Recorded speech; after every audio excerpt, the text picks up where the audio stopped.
Welcome to Stuff You Should Know from HowStuffWorks.com.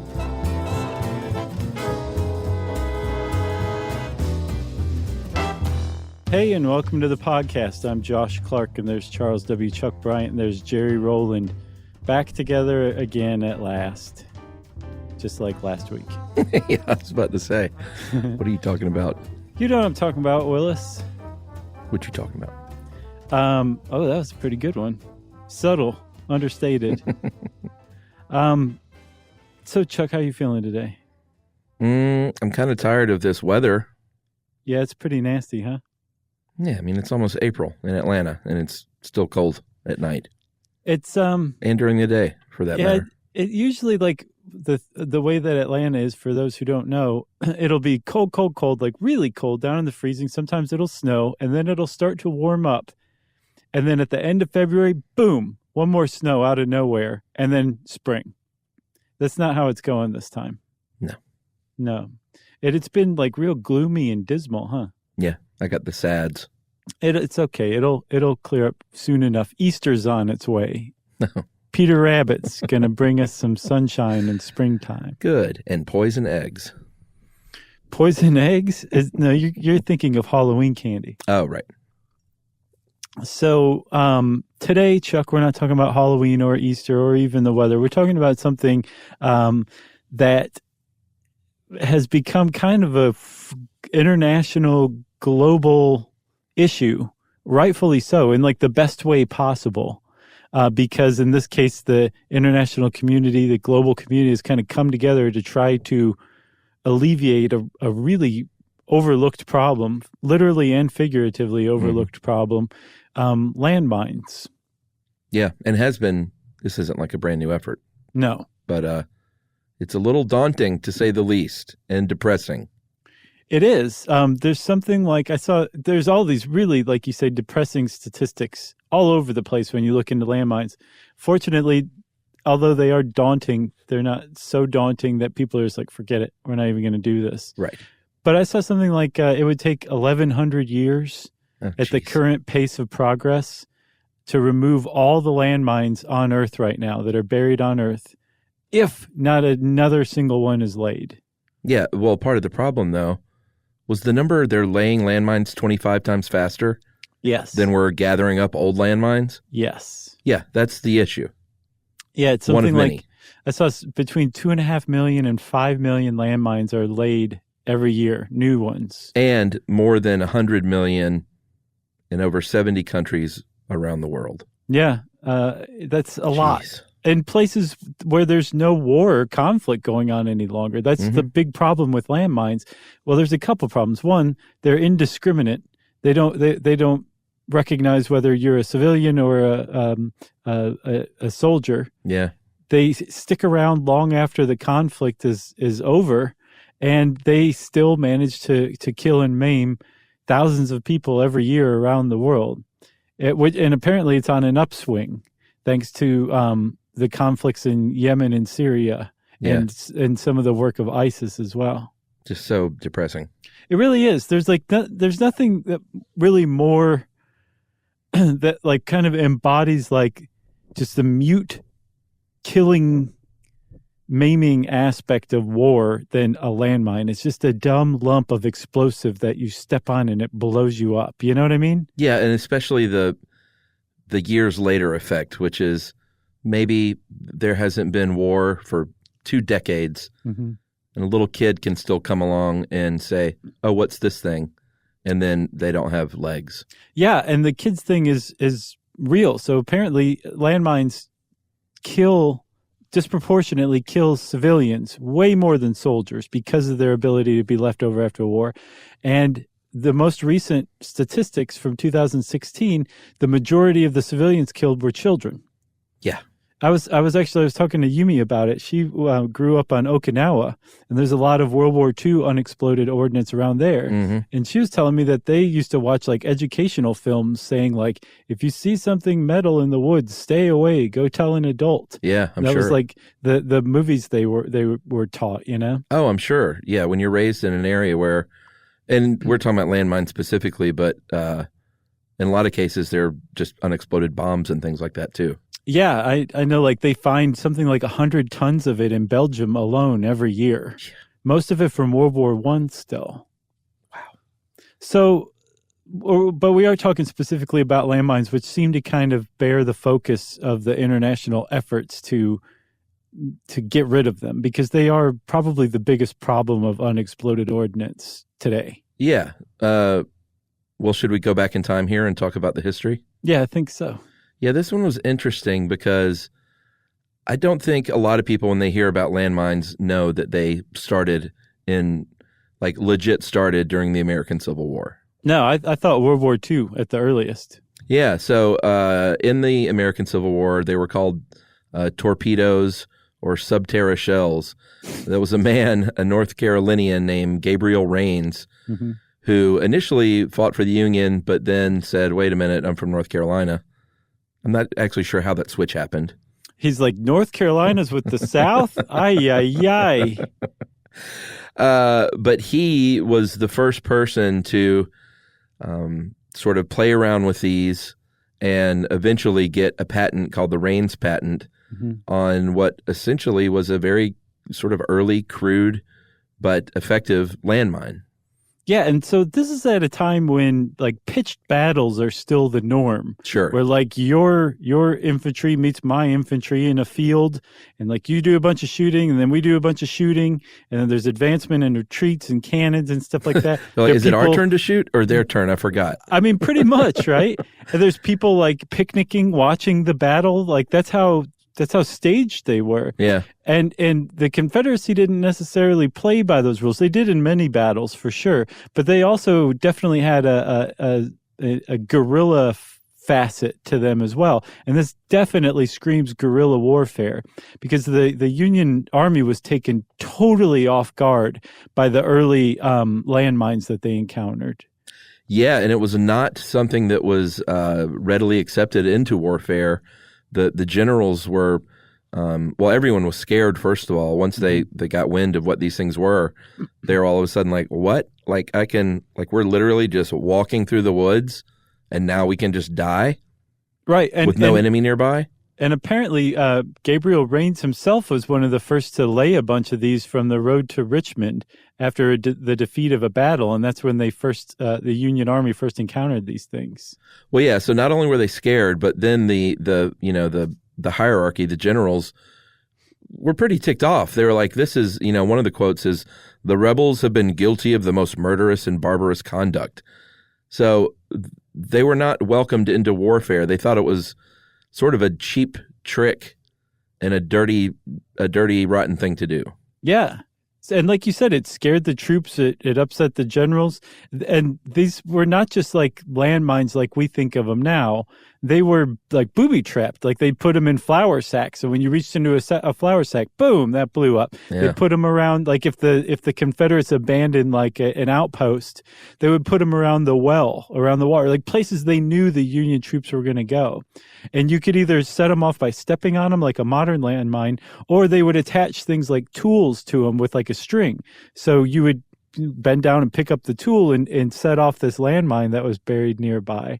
And at first, the Confederates, too, some of the Confederate higher-ups were like, I don't know if this is okay. Yeah. Even in a civil war, and we're, the Confederacy, we're in some ways a guerrilla army. I'm not sure we should be using these. And then finally, after a while, they're like, okay, we kind of need every tool we can get in the toolbox. And they acquiesced and started using them.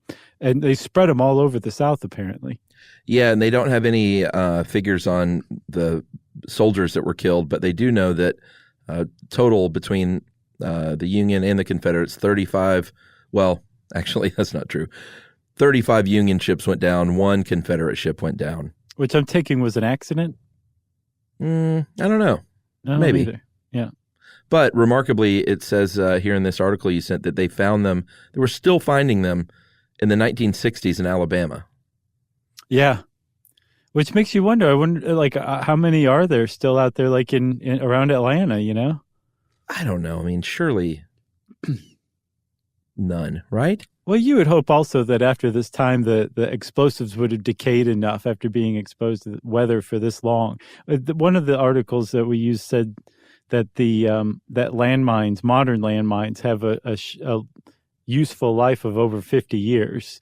Surely by now, whatever they had attached to the Confederate landmines are no longer useful, even if you did find them in the woods. I would think so. Which is not to say you should do like a belly flop on it to test it out. If you find something that even vaguely resembles a landmine in the woods of the southeastern United States, run and tell somebody. Yeah, that is the worst way to test out whether or not a landmine is still capable of working. Agreed. Is the belly flop method. Yep.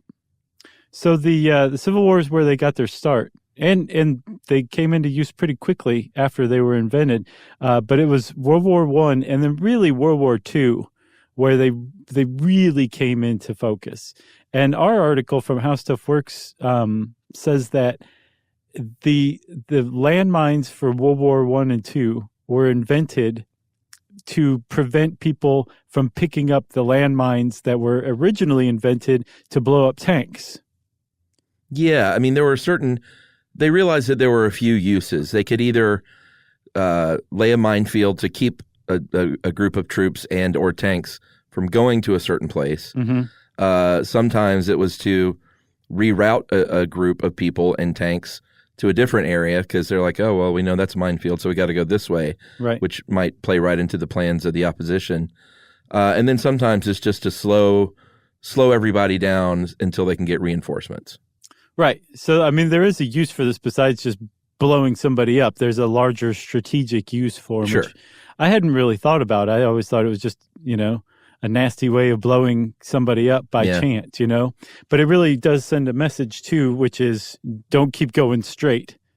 Right. You're going to have to go one way or another because obviously this place is mined.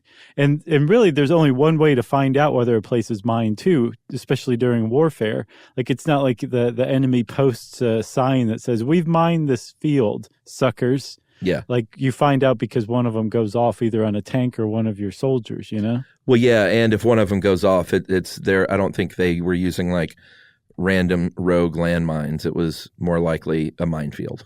Right. So World War II is where they really kind of came into play. And one of the things I saw is that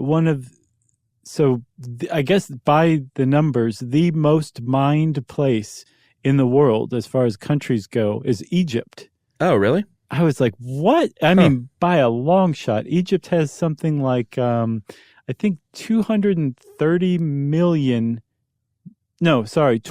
million mines unexploded around Egypt. Egypt's not that big, right? Holy cow.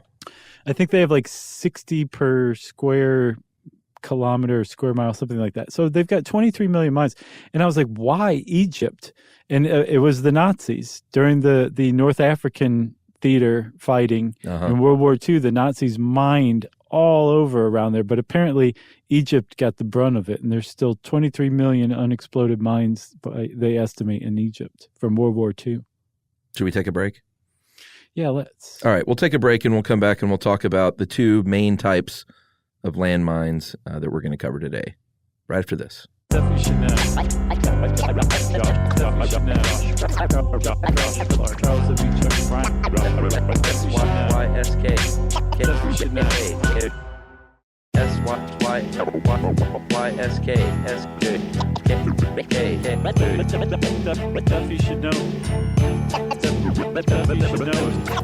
All right, so for the purposes of this, and there are more than 350 types of mines, so that would be exhaustive to go through all those. But the way our article breaks it down, which makes sense to me, are in the two main groups, which are anti-personnel mines and anti-tank mines. Mm-hmm. They both do about the same thing, which is explode after pressure is put on them.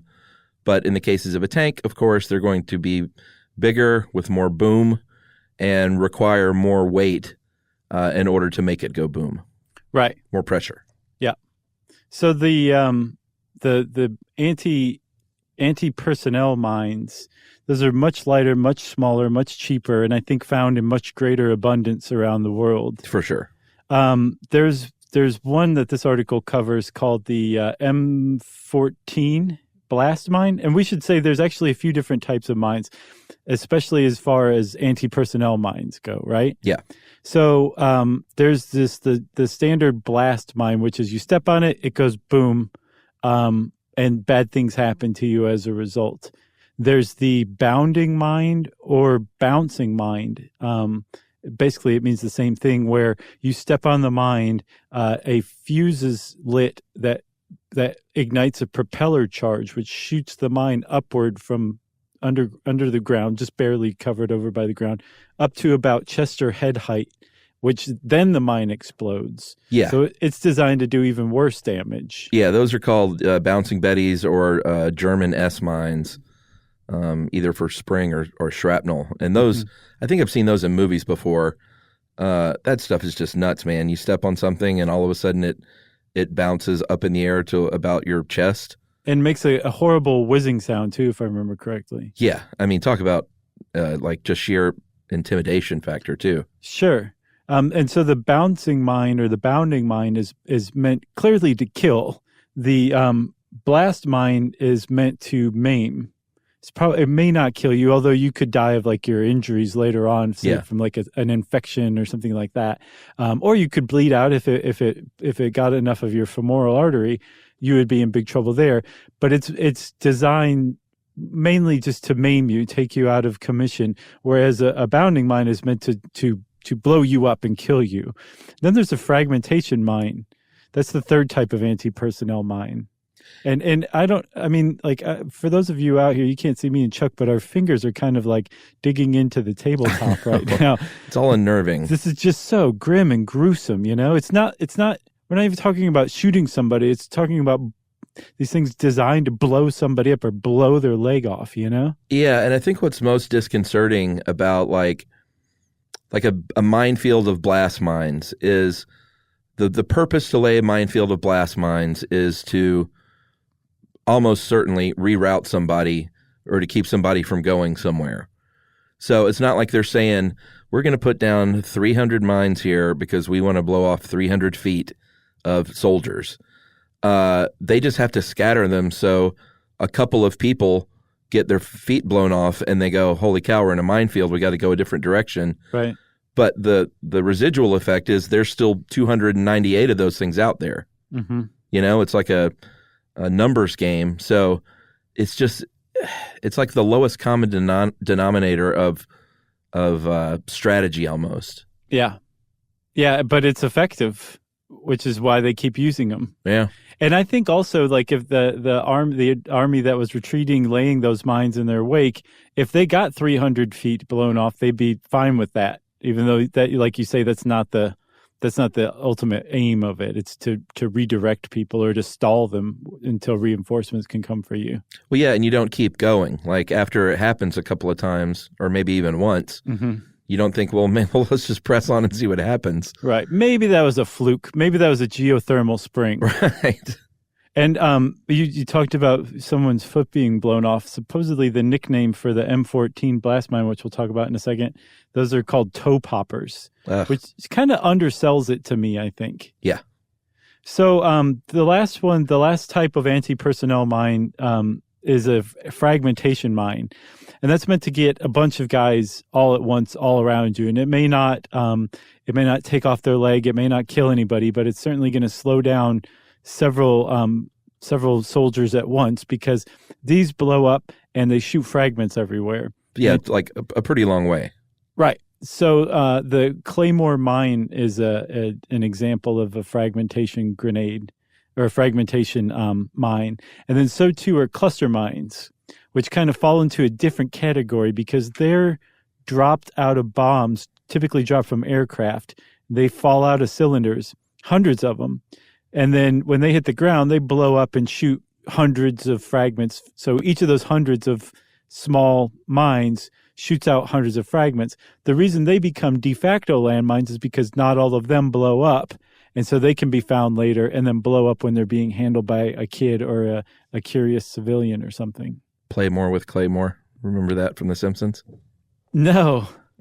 I think it was a long time ago, but I think that was like a poster in the shop of like a Army Navy store or something like that. The guy missing an arm. Oh, maybe so. Yeah, I remember. That was like one of the first season ones, I'll bet. It was old for sure. I forgot about him. Oh, and by the way, our buddy Kevin Pollak just guested on The Simpsons. After that many years, I would have thought he would have been on by now, but he did it like 2 or 3 voices this past week. I did not know that. I got to see that one. Yeah, it was good. How'd he do? Did he crack under pressure? Yeah, no, he did a great job. I'm sure he did. All right, so the M14 is, these are small. Like it fits in the palm of your hand. It's about 1.5 inches, 1.6 inches tall, and about 2.2 inches in diameter. And we developed this here in the U.S. in the 1950s, and it has been sort of a go-to around the world since then. This one is not a very big boom, but it does cause damage with these little silver BBs that it shoots out. That's the toe popper one. Yeah. So, it does have BBs that it shoots out? I thought it was just a straight-up blast mine. Oh, I thought this one had BBs. Maybe not. I don't know. I know that this, I don't know, possibly it could be modified, but it is small and it looks like a mean little hockey puck, basically. Yeah, the meanest. And one of the things that you're going to find in mines throughout the world is something that's called a Belleville Spring. Mm-hmm. And it's basically like a washer that you put on, a bolt. You know, what else are you going to put a washer on, you weirdo? So it's a washer, but it's kind of popped upward on one side. So the Belleville Spring holds up the firing pin, but when you put enough pressure on it and you overcome the pressure, the upward pressure being exerted by the Belleville Spring, it kind of pops downward. And when it does that, it taps that firing pin, which shoots down into the detonator. It's really cheap, really easy to use, and really effective. And it's found in mines of all different types and varieties. It's usually the thing holding everything in place, and then that's what pressure overcomes is a Belleville Spring. And they're found in the M14 mines as well. Yeah, it's sort of like the hand grenade. It's not a very sophisticated piece of gear. Mm-hmm.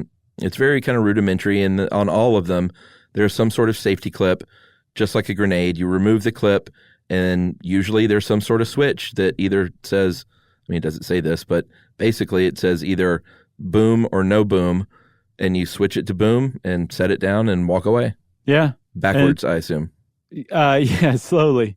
And you cover it up maybe with some leaves, a little bit of dirt, just enough so that it can't be seen, but not enough that you would dampen the blast at all or make it so that any of the pressure is dampened. And all it takes is like 20 pounds or 9 kilograms of pressure from, say, somebody stepping on it. And that sets off I think it's got something like, how many grams of tetrol in it? 31 grams in the M14.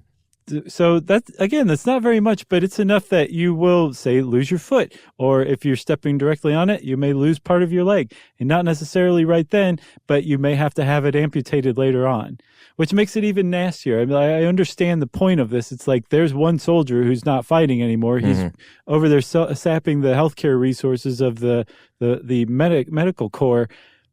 But that's a lifelong injury. That's a nasty thing to put down as a $3 weapon that's just left behind under the dirt. Yeah. By the hundreds, by the thousands, by the millions, apparently every year. Yeah, I imagine that setting these is a little unnerving too. Like, I know that technically, even for these small ones, it takes however many pounds of pressure. Mm-hmm. But it's still probably a little bit unnerving when you flip that thing to on and scoop a little dirt on top of it. Yeah. You don't want to throw a dirt chunk on it or anything like that. Yeah. Or what about being the guy who drives the truck that has crates full of those things in the back? Yeah. You're just hoping that all of them have the safety in. Yeah. So that's the M14. That's the one that's probably the most common throughout the world, mostly because it's the cheapest. Like I said, it costs about $3 to make one of those things. Although supposedly it costs about $1,000 to remove one. Man, that's part of the problem too. Yeah, for sure. So the M16 is another kind. This is one of the bounding or fragmentation mines that we were talking about that pop up from the ground. And that has 3 main components: the mine fuse, propelling charge to lift it out, like you said, and then this cast iron housing. And it is bigger. It's about almost 8 inches tall and about 5 inches in diameter. And it has about a little over 1 pound of TNT inside. Mm-hmm. So that's quite a bit of boom going on. Yes, and again, when you either step on the thing and you overcome the upward pressure from the Belleville Spring, or I think these things can also be booby traps. So like a wire can be attached to the firing pin. Either way, the firing pin shoots down, ignites that percussion cap, which sends the thing upward, and then a second detonator that's been on a delay fuse explodes once it reaches about 3 feet or a meter into the air. Yeah, I think one of the scariest parts of this one, too, is, at least in the movies, there's like that split second where you're a soldier and you see that thing pop up in the air and you know what's coming. Right. Yeah, with a regular old blast mine, it's like step, boom. You know, you probably don't have much of a chance to register that you just stepped on something. No. Whereas, yeah, that fragmentation mine, and again, like the sound that it makes is just horrifically unnerving. Yeah, well, I should say at least from the movies. Yeah, and movies are always right. Yeah. Speaking of movies, though, like in The Hurt Locker, I know, and I've seen in other movies, like, I think generally you step on it, and once that pressure is released is when the boom happens. Mm-hmm. So I remember episodes of maybe MASH and other like war movies I've seen. There have been like soldiers would step on one and hear the click. Mm-hmm. And then be like, well, I've got to stand on this thing now until we figure it out. Right. I was under that impression too, but nowhere in my research did I find that to be the case. Oh, really? Yeah. For me, everything I saw was once you step on it and that pressure overcomes the Belleville Spring, the firing pin is shot downward into the detonation cap. And then once that happens, or the detonator, I should say, once that happens, the whole thing explodes. There's not like once you lift up, then the pressure or the firing pin is dropped. My guess is that they did not completely create that out of whole cloth, and out of the 350 types of landmines, that some of them probably do that. Yeah, you're probably right. I'm just saying I didn't run across any that had that, and I noticed that as well. So next up, we have the tank mines that we were talking about.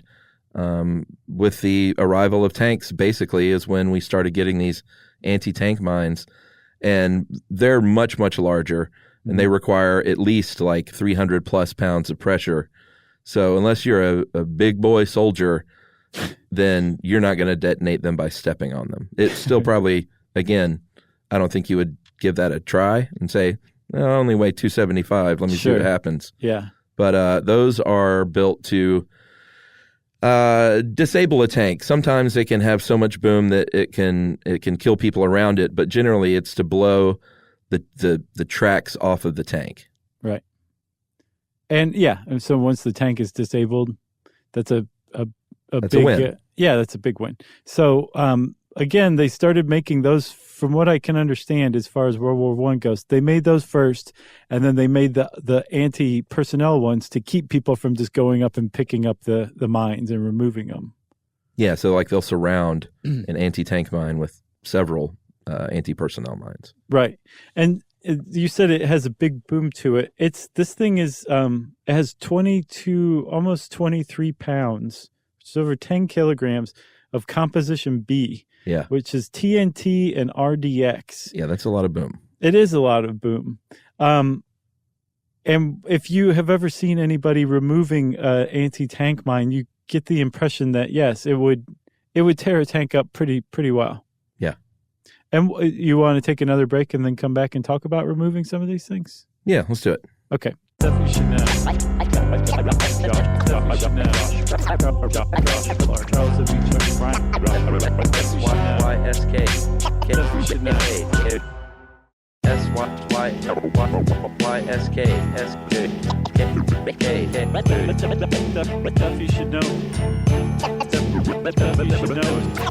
Okay, Chuck, so we talked about what's out there and how many are out there.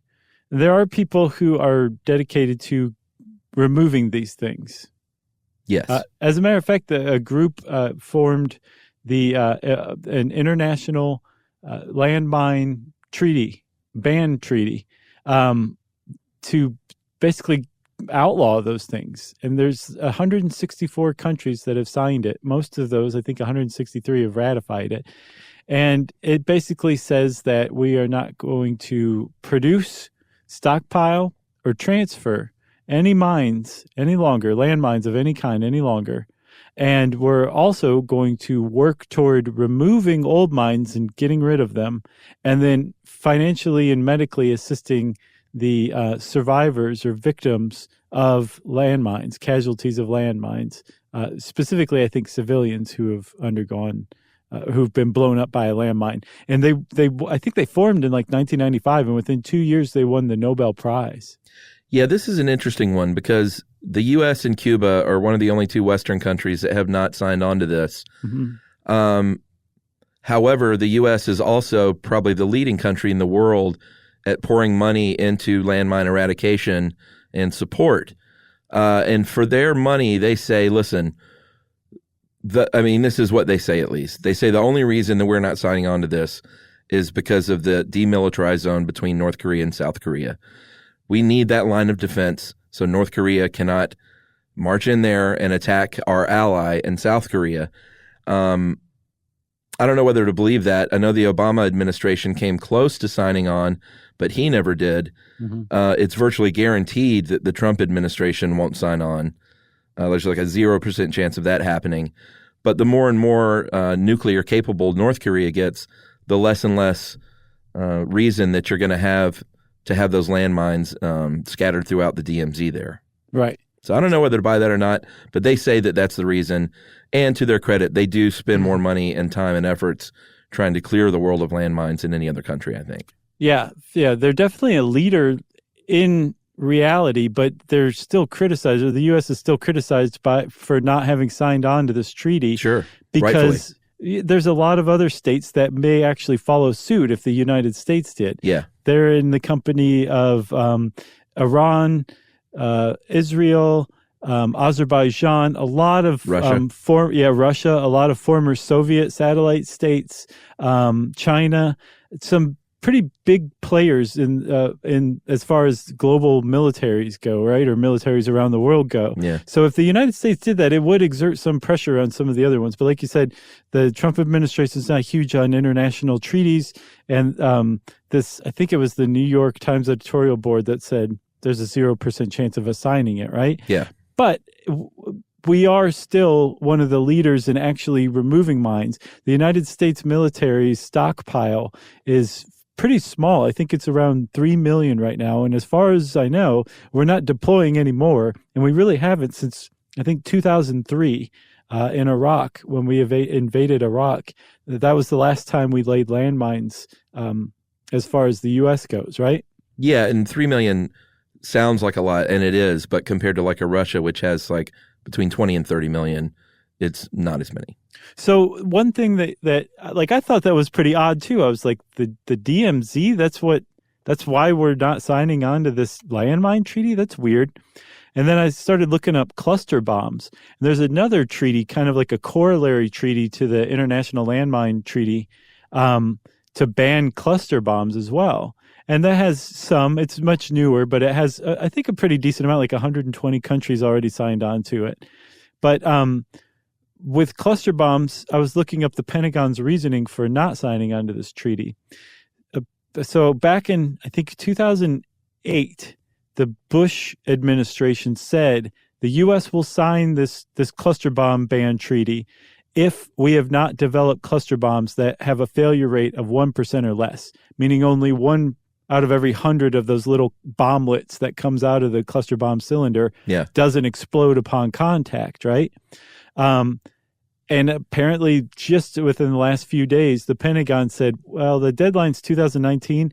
We haven't developed cluster bombs that have that low of a failure rate, so we're just going to ignore that and keep using cluster bombs. And the report said it's because they want to reserve the right to use them in case of a ground war with North Korea. So I'm like, what do you guys know that we don't know? Yeah.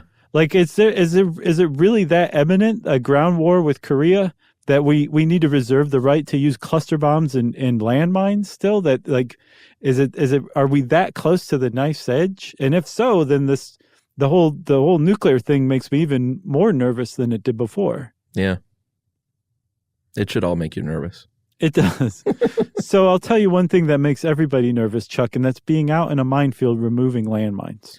Yeah, so this is this has many problems to root out. First of all, finding the mines, like you said earlier, they're not marked. They don't say, here's a minefield and here's where they're all located. So finding these things, millions of them around the world, is really tough. And even when you find the minefield, it's tough. So, like, the first thing is to find the minefield. Then it depends on how you do it. And we're going to talk about all the ways that they're trying to do this, some of which are very rudimentary, which the very first one you can do is called probing the ground. That means walking around with a stick or a bayonet and poking around. Lightly.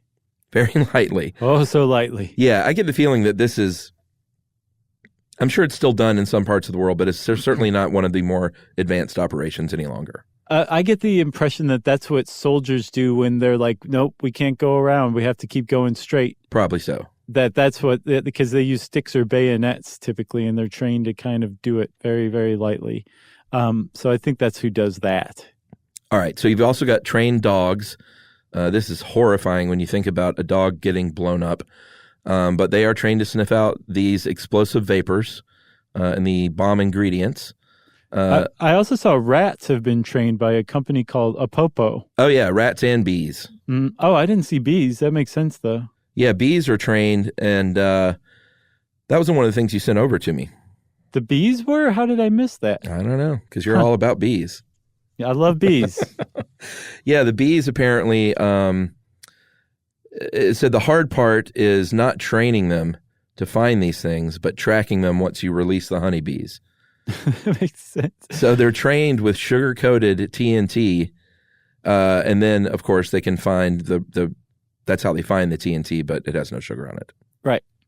One of the, I think, so that to me is a big step up from poking with a stick. Yes. In between those two is using a good old-fashioned metal detector. Yeah. It works, but the problem is twofold. One, metal detectors send a signal back for anything that has any metal to it whatsoever.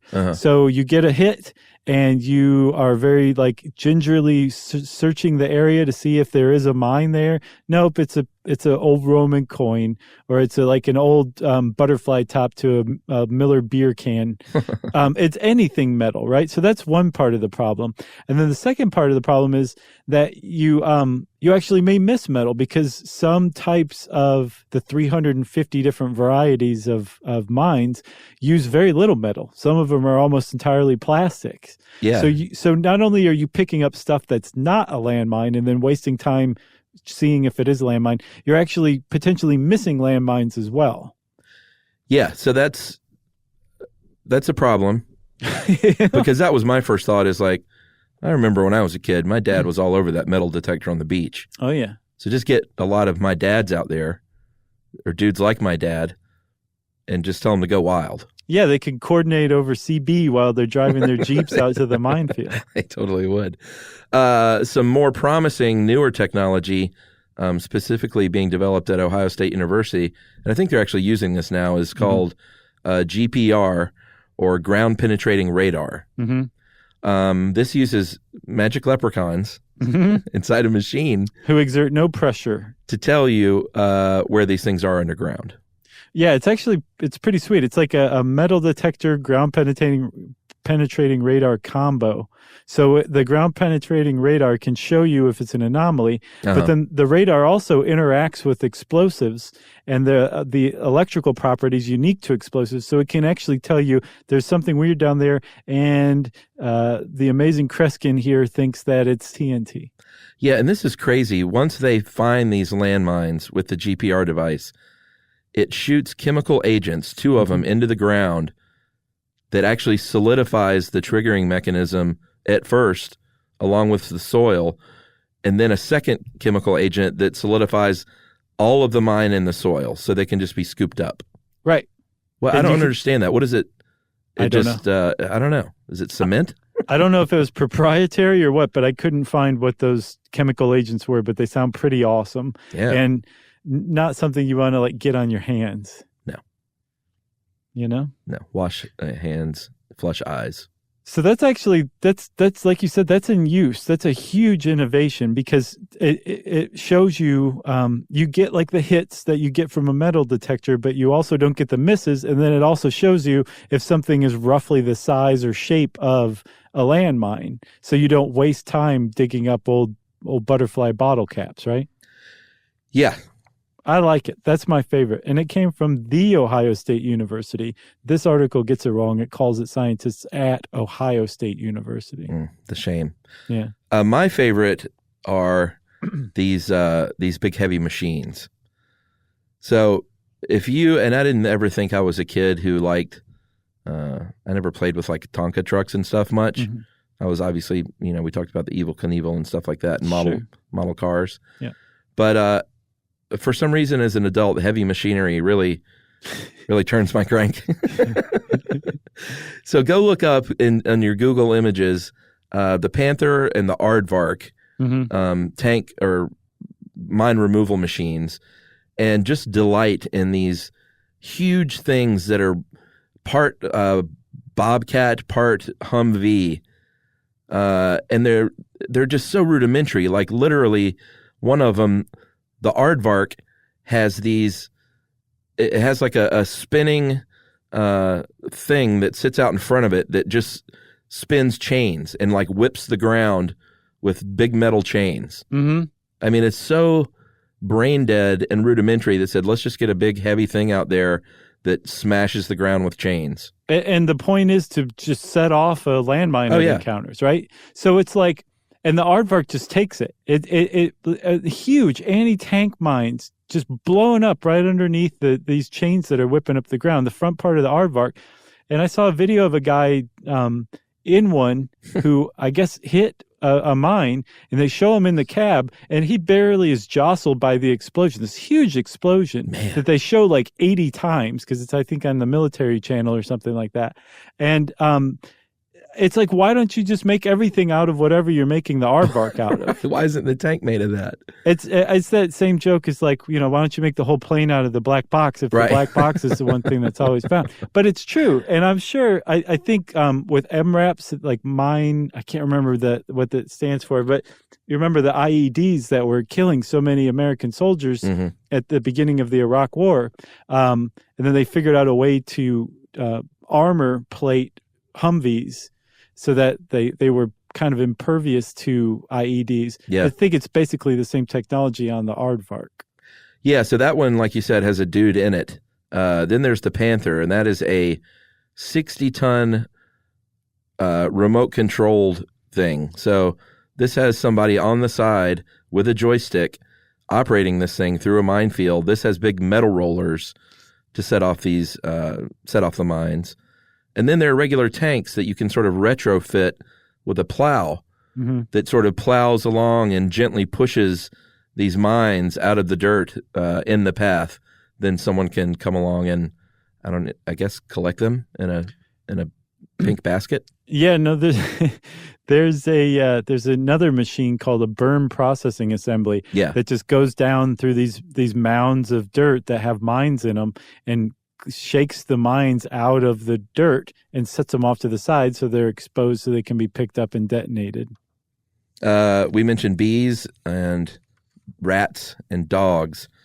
Very sadly, elephants can sniff out mines. They're pretty good at it. They don't use elephants to do this because that just doesn't make much sense. But they have killed and injured a bunch of elephants. Yeah. My favorite new machine that they're using, and this makes total sense, are drones. The Mine Kafon drone, Kafon. This is a drone basically that was developed by a guy named Masoud Hassani, and it's a drone that does the work of the human. It's a drone with metal detectors attached to it. So it just flies really low over the ground and detects these landmines with nobody walking on the ground or no machine on the ground. Right. Makes total sense. It really does. It's great. And then what does it do? Is it mark it on like GPS or something like that? Yeah, it marks it on a GPS and then can even come back and place a detonator, drop a detonator on it, basically fly away, and it explodes itself. That's pretty awesome. And they're only like $5,000 compared to robots and stuff like that can go from 80 to $500,000. Yeah, the Aardvark looks extremely expensive, for sure. I imagine it's not cheap.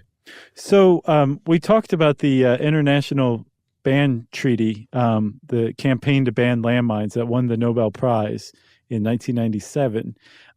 Their work actually had a huge impact. In, I think, 1999, there was a peak of casualties worldwide from landmines of 9,228. By 2013, they'd gotten that down to 3,450. And it really looked like the work of this group and like the international treaty that it created and all these countries signed was having a real, genuine impact on landmine casualties. Apparently, the tide turned in 2016, and the numbers have started to go back up. So the low was 3,450 in 2013.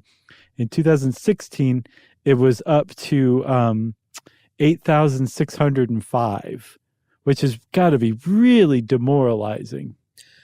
Yeah, and I think you said very early on, a lot of this is because of what's going on at Yemen and Syria right now, right? Right. So sad. I saw also, remember I said Egypt has a lot of old mines from World War II. Apparently ISIS has taken to digging those up and replanting them. And we should say, landmines and IEDs are virtually one and the same. It's just landmines are mass produced, whereas IEDs are made by insurgent bomb makers. They're usually not commercially produced. Right. There's no contract that ISIS has out with somebody. Did you ever see Hurt Locker? The Hurt Locker? No, I haven't seen that one. Man, that's a good movie. Talk about tents.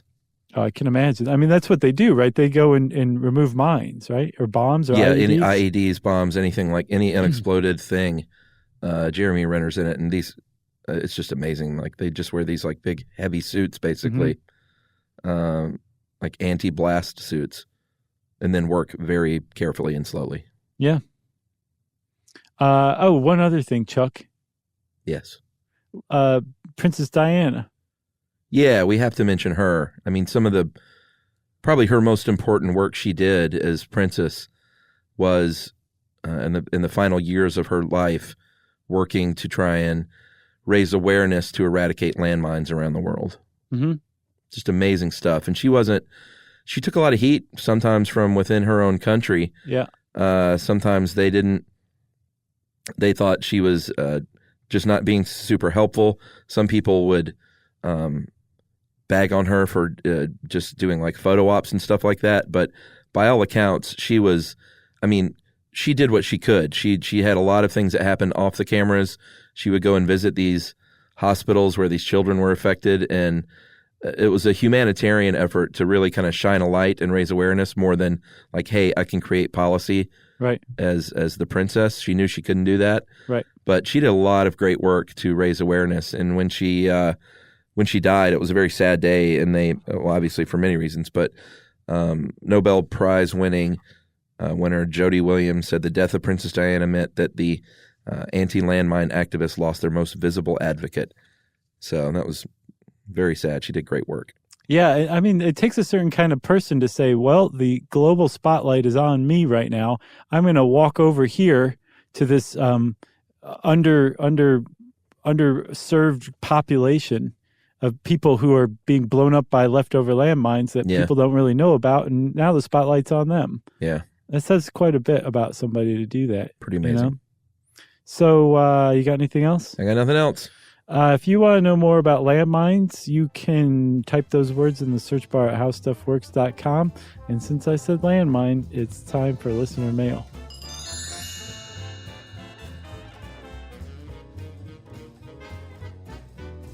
I'm going to call this brother and sister listening pair.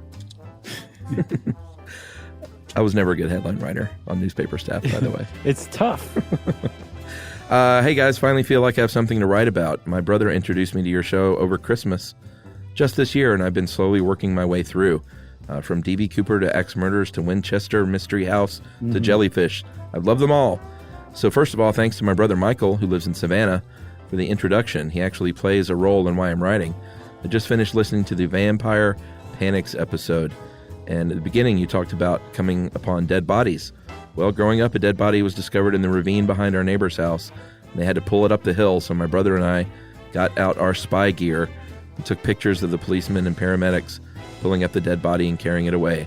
It's a lot of excitement, and at the time we didn't really think about it, but when the photos came back developed, it really finally hit home how creepy it was that we had seen a dead body. Yeah. Anyway, thanks for providing interesting and entertaining episodes. I teach kindergarten. It's funny, she talked about being drawn to the darker episodes as a kindergarten teacher.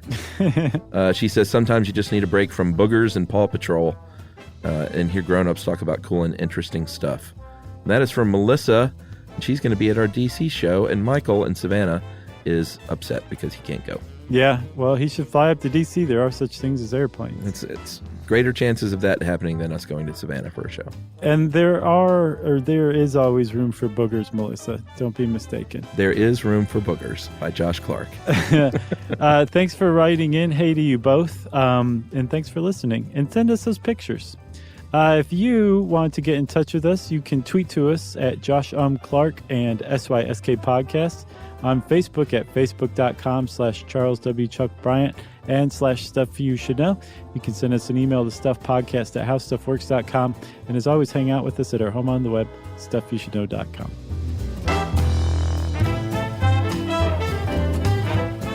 For more on this and thousands of other topics, visit howstuffworks.com.